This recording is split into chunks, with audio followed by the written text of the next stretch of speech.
চাচা বাড়ি ঘর তো সাজানো কেন, হেনা কোথায়? আর চাচা বলবে বাবা হেনার তো বিয়ে হয়ে গেছে, তুমি বাস খাও, তুমি গাঞ্জা খেয়ে ঘুরে বেড়াও। চাচা বাড়ি ঘর এত সাজানো কেন, আর হেনা কোথায়? টাকা দেখলে আর সরকারি চাকরি দেখলে টাকলার সঙ্গে বিয়ের পিড়িতে বসে যায় না, এমন মেয়ে তো বাংলাদেশে নাই। আরে নাই, আরে নাই রে ভাই। থাকলে আল্লাহ হেদায়েত দান করুক, পড়েন সবাই আমিন। এজন্য আমি বলি পকেট শূন্য থাকা অবস্থায় যে আমাকে হালাল ভাবে বিয়ে করতে চাইবে সে তো আমার ভালোবাসা পাওয়ার যোগ্যতা রাখে, আর যে আমাকে প্রতিষ্ঠিত হওয়ার পরে চাইবে বুঝতে হবে সে আমাকে ভালোবাসে নাই, সে আমার অবস্থানকে ভালোবেসেছে। আচ্ছা তোমরা কি জীবনে ভালো কিছু করতে চাও কি চাও না? ভালো মেয়ে বিয়ে করতে চাও কি চাও না? আব্বা আম্মার মুখকে তোমরা উজ্জ্বল করতে চাও কি চাও না? আমি আজকে এমন কিছু কথা নরসিংদের মাহফিলে বলবো যেটা আমি আগে কখনো এইভাবে বলার সুযোগ হয় না, আজকে বলবো, কারণ আমার সব ভালোবাসার মানুষগুলো আমার সামনে দাঁড়িয়ে আছে, বসে আছে। আমি তোমাদের সবাইকে অ্যাড্রেস করে একটা তিতা বাস্তব কথা বলতে চাই। যদি মায়ের কাছে সেরা সন্তান হতে চাও, যদি বাবার কাছে সেরা সন্তান হতে চাও, যদি তুমি তোমার স্ত্রীর কাছে সেরা স্বামী হতে চাও, যদি তুমি তোমার সন্তানের কাছে সবচেয়ে প্রিয় বাবা হতে চাও, তুমি যদি বোনের কাছে সবচেয়ে প্রিয় ভাই হতে চাও, টাকা কামাই করা ছাড়া কোনো গতি নাই যুবক ভাইরা। বলো বলো বলো, সত্য কথা কি জানেন? পুরুষ মানুষ যতদিন টাকা কামাই করতে পারে সবার কাছে প্রিয় থাকে, আর যেই দিনে টাকা কামাই বন্ধ হয়ে যায় আপন মানুষগুলো সব পর হয়ে যায়।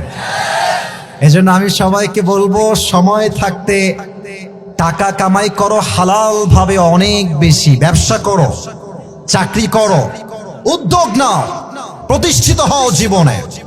যদি তুমি তোমার জীবনে হালাল ভাবে অনেক টাকা কামাই করতে না পারো যুবক ভাইরা, একদিন সময় আসবে তোমার জীবনে হয়তো তুমি এসে বলবা চাচা বাড়ি ঘর তো সাজানো কেন, হেনা কোথায়? আর চাচা বলবে বাবা হেনার তো বিয়ে হয়ে গেছে, তুমি বাস খাও, তুমি গাঞ্জা খেয়ে ঘুরে বেড়াও। এটা আমি তোমাদেরকে মন প্রাণ থেকে বলছি যুবক ভাইরা, অলওয়েজ মাথায় রাখবা, जब जेब में पैसा होता है तो पराए भी अपने हो जाते हैं, और जब जेब में पैसा नहीं होता तो अपने भी पराए हो जाते हैं। পকেট ভর্তি টাকা থাকলে ভালোবাসার মানুষের কোনো অভাব হয় না বাংলাদেশে, আর পকেট খালি হয়ে গেলে ঘরের আপন বউটাও পর হয়ে যায়। এজন্য আমি মাঝে মাঝে বলি, जब जेब में हो पैसे तो लोग पूछते हैं तुम हो कैसे, और जब तुम हो जाओगे कंगाल कोई पूछने नहीं आएगा तुम्हारा हाल।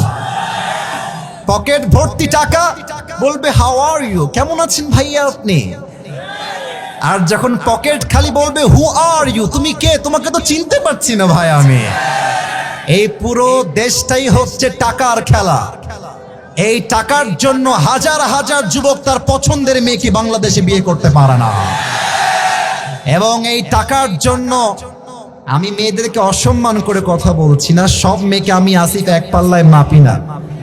অনেক মেয়ে টাকা দেখলে